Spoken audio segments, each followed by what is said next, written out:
सर्वांना जय भीम, नमो बुद्धाय. आपण आलेलो आहोत काळाराम मंदिर दर्शन करण्यासाठी.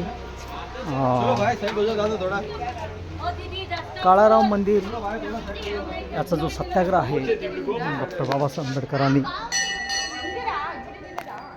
2 मार्च 1930 साली जो काळाराम मंदिरचा जो सत्याग्रह केला तोच हे ठिकाण आहे.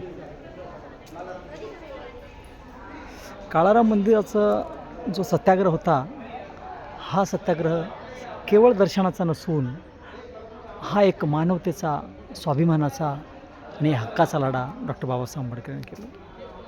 बाबासाहेबांनी हा खूप मोठा सत्याग्रह केला.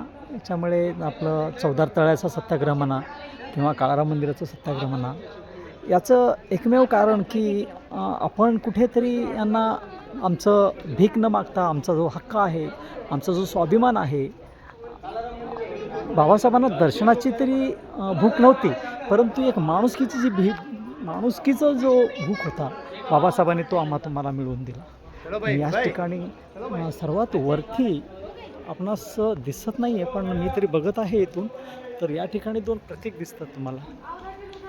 हत्तीचे प्रतीक आहेत या ठिकाणी 2 आहेत. आणि या ठिकाणी एकदम सेंटरला वरती खूप मोठं सुंदरसं हा जो सिंबॉल दिसतो तुम्हाला, हा कदाचित तुम्ही महाबोधी बुद्धविहाराचं सिंबॉल आहे. आणि एकदम टॉपला या ठिकाणी एकदम टॉपला बुद्धाची मूर्ती आहे, स्पष्ट दिसतं आहे. या ठिकाणी भगवान बुद्धांची मूर्ती वरती आहे. खूप भाग्य समजतो त्यावेळेला बाबासाहेबांनी फक्त सत्याग्रह केले, परंतु असे आमचे 84,000 लेण्या या लोकांनी हडप केलेल्या आहेत. त्याच्यात ही एक काळाराम मंदिर म्हणायला काही हरकत नाही आहे. आणि याच्यामध्ये तुम्हाला टॉपला दिसत आहे एकदम जिथं शिखर आहे, त्या शिखरच्या या ठिकाणी भगवान बुद्धांची मूर्ती आहे, स्पष्ट दिसत आहे. 4 ठिकाणी 4 कोपऱ्याला 4 असे सिंबॉल आहेत भगवान बुद्धांचे. डॉक्टर बाबासाहेब आंबेडकरांनी हा जो सत्याग्रह केला की हा जो आपण हक्क मागतोय की हा माणुसकीचा हक्क आहे, हा काही आम्हाला काहीतरी हा काळाराम कोणतरी दर्शन देईल हा त्यांचा हेतू नव्हता. बाबासाहेबांना एक हक्क होता समतेचा, की आपणही माणूस आहोत, आपणही माणसंच आहोत. म्हणून बाबासाहेब आंबेडकरांनी 2 मार्च 1930 साली हा सत्याग्रह सुरुवात केला. त्याच्यानंतर हे लगभग 5 वर्ष हे आंदोलन चालू राहिलं. तेव्हा कुठंतरी या लोकांना जाणीव झाली की हेही माणसंच आहेत असं.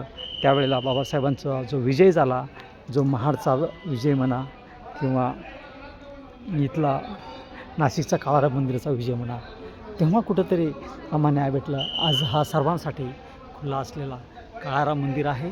आणि हा एक 84,000मधलाच एक बुद्ध लेणी आहे असं म्हणायला काही हरकत नाही आहे. हा जो सिंबॉल दिसतो तुम्हाला, हा पूर्ण हुबेहूब जो महाबोधी बुद्धविहाराचा जो टेम्पल आहे तोच टेम्पल या ठिकाणी तो दाखवण्यात आलेला आहे. टेम्पलशिवाय दुसरं काही नसून हा फक्त महाबोधी बुद्धविहाराचा टेम्पल आहे.